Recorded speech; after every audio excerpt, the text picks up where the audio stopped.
Ema, dobrodošla v Makedonija. Kaži mi kako se čustvuš, kako ti je tu kakaj nas? Hvala tebi. Evo, ja sam super. Sad smo malo pre otišli do Teje Tirović, malo na njen koncert, njenu arenu i evo sad smo stigli pravo. Kako si pominavte? Kako? Kako si pominavte? Kako ste prošle? Kako smo prošle? Ko je? Kod te. A, kod te, kako super. Stvarno, svaka čast je bilo je pravo. Tako. Kaži mi, na tvojeto bio v Instagram stoji Afrodita. Što znači to? A da li ti se čustvuješ kako Božica Nubavinata? Pa Afrodita je moj album.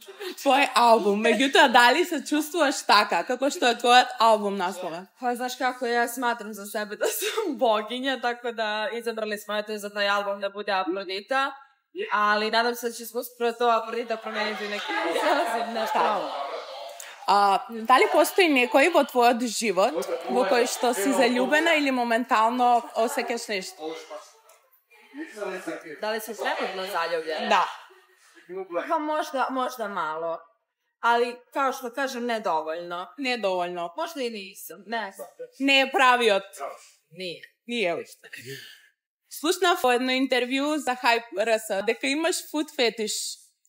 Joj, znači, Vanja i ja... Pa Vanja i ja smo se malo šalile. Ja sam mi napisala kad smo objavile da emisija izlazi, rekla sam kao ljudi što god da sam rekla, šalila sam se. Znači, šalila sam. Ajde, mi smo se malo opustile pa smo malo i previše pričali. Ali dobro, samo sam prokomentarisala čisto da bude se kaže. Ali nemam ja food fetiš. Nisam mi rekla da ga je. Ti sakaš da to što je bide sa tebe? Idemo dalje. Kaži mi, od kada je idejata za polivanje na nastapite? To je izvedba, prizvikula mnogo reakciji. Negativni na nekoj način na komentarite na socijalnoj mreži, ама тука... Večeras ste tu pa ćemo da vidimo kako ljudi reaguju na to da li je negativno ili ne. Po kakvi odnosi su sa desingerica? Super. Super. Da li planirate nekoja sarabotka, može bi Hujdnina? Pa... Ne znam, to moraš pitati njega. Znači, može nešto da ima? Pa, mislim, ja sam se već izjasnila što toga tiče, tako da, eto, što da ne, ako bude bilo prilike, naravno. Kako komentiraš na reakcijite od publikata ili hejterite, da rečeme, deka ne znaješ da peješ ili falširaš pri pejenje to? Pa dobro, misli, šta ja tu mogu da kažem? Ništa. Vidjet ćemo. Da li te povreduva takvite komentari? Pa ne. Kako? Ma da me povređuju, verovatno ne bih bila tu. Da li čustvuš nekoja konkurencija na estradata? Da li? Čustvuš konkurencija na estradata? Joj, baš ne. Ne, mislim, ja druge ljude ne gledam kao konkurenciju, možda samo sebe, samo se takmičim. S drugima ne. Svima želim što i sebi.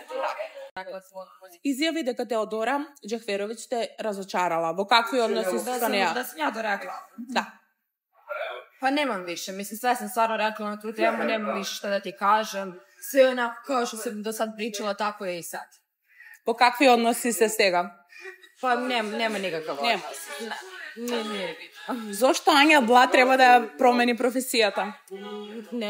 Nisam ja rekla da promeni, samo sam odgovorila na ono što je ona rekla, ali nisam kako loša namera. Sve najlepša svima. Trošim kao žena fudbalera. Vistina li? Pa jeste, šta ću? Koliko trošiš? Joj, pa mislim sve žene znamo da nama nikad je... Izvini, znamo da nam nikad nije dosta, tako da koliko god da imam i dalje mi nije dovoljno i najviše da imam i dalje mi nije dovoljno, jer mi to odmah se možemo potrošimo na sve gluposti koje nam treba. A da li bi bila žena na fudbaler?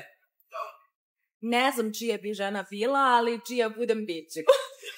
Spored tvojite kriterijumi za žena, za ubavina, bilo kako, može li da mi ti podrediš? Anja Blam, Teodora Džehverović, Milica Pavlović, Breskvica i Edita. Od najdobra do najloša. Joj, pa de to. A svaka je specijalna na svoj način. I baš su različite. Po mom ukusu. Koga si mi dala Milicu Pavlović? Teodora, Anja Blam, Breskvica i Edita. Pa, ajde, reći ću prvo Breskvica, pa neka bude Milica Pavlović, Edita, ko mi je ostao još? Anja Bla, Teodora. Anja Bla, Teodora. Zašto na posljedno mesto Teodora? Pa ajde, i Breskvicu sam stavila prvo mesto jer sam s njom najbliže. Kaži mi, koji su tvojite planovi za Vojdnina? Za prebrzo. Za budućnost. Za budućnost. Odnosno karijera, da. Što se karijere tiče i mojih pesama, evo mogu da kažem da ubrzo izlazi jedna pesma na kojoj sam radila već neko vreme. Tako da, evo, već sam počela da radim i na drugim pesmama i nadam se da će biti redovnija. Da li može da ni otkriješ malce za pesmata? Što iznenađenje. Ja volim sve da bude onako... Ja volim sve da bude onako upakovano, lepo i bukvalno izvalte. Така. Ти благодарам много, Ема, što беше naša sugovornička. Ja sam Ema Radujko, a vi gledate Hype MK. I dve devojke sa istim bivšim dečkom. Da ti kažem nešto, sve dok, svaki dečko, ja dok nemam prste na ruci, nijedan se ne računa. Ne ljubomoriš, nema da se šali kad ja kažem da.